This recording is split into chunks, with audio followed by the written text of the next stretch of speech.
She is from the English graduate program at Idaho State University. Her advisor is Dr. Alan Johnson, and her presentation title is Trauma Unheard, the Social Disenfranchisement of Grief. Mel, are you ready? I'm ready. You may begin when the clock reaches the 3-minute mark. Thank you.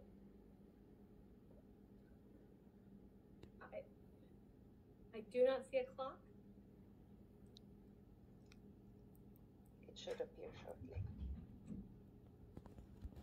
Hang in there. Okay.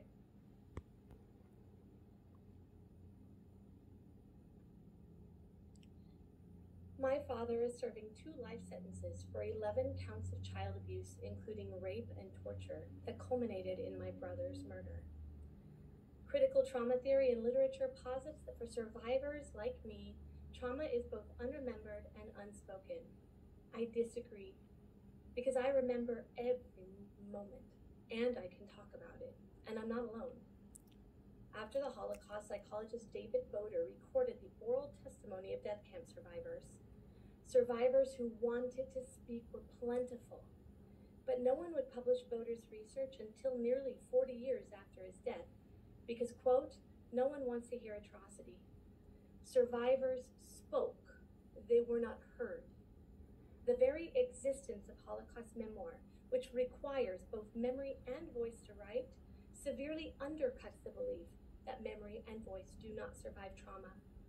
My research, which is supported by tens of thousands of Holocaust narratives, proposes a new theoretical framework in which we shift the conversation away from survivor deficiency and towards the silence imposed by listener discomfort.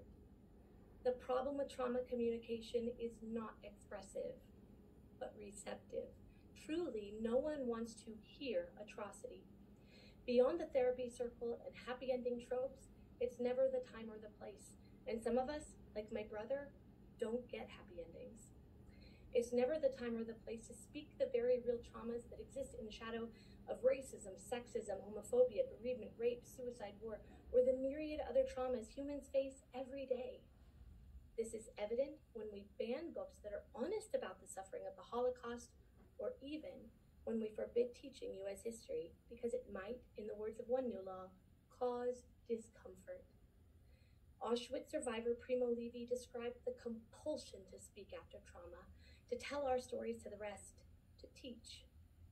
But when we teach that survivors are incapable of speech, we remove the imperative to listen, and we lose the opportunity to learn from those experiences that, while painful, are also valuable.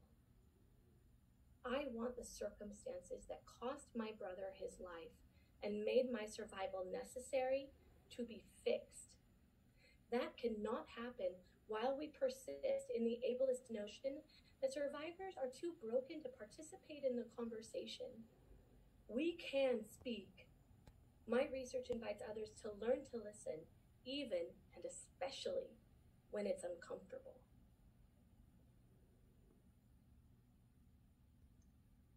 Thank you, Mel.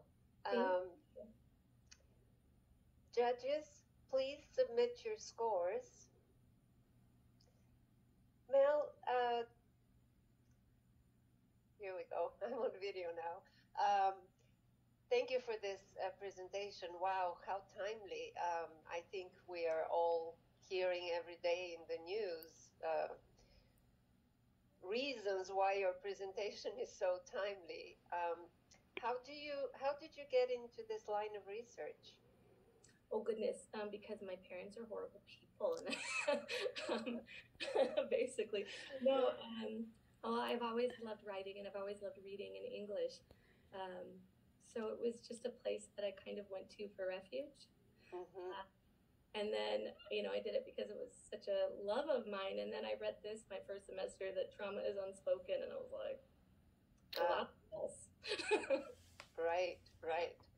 This is a really interesting. So when I, when you're in an English program, it could be anything, right? I mean, any topic. And it's no surprise that it's informed by your personal experience. What do you like to do on a Saturday for fun? Oh, goodness. Does fun exist? Does fun exist, right? Fun exist? Well, I like spending time with my kids. I enjoy doing laundry, which is weird. Yeah. Crochet. I'm starting to sound like a crazy cat lady, but I'm not. Maybe I am. Like, No. That I might be a crazy That's cat fine. lady. We have spent quite a bit of time here at the conference actually talking about the work-life balance. So Oh, that's partly why I'm posing this question, because clearly your research is quite intense and, emotional. And so it's actually the relaxing thing in my life right now. wonderful. So, Okay. Let's see. Are we ready for our next contestant?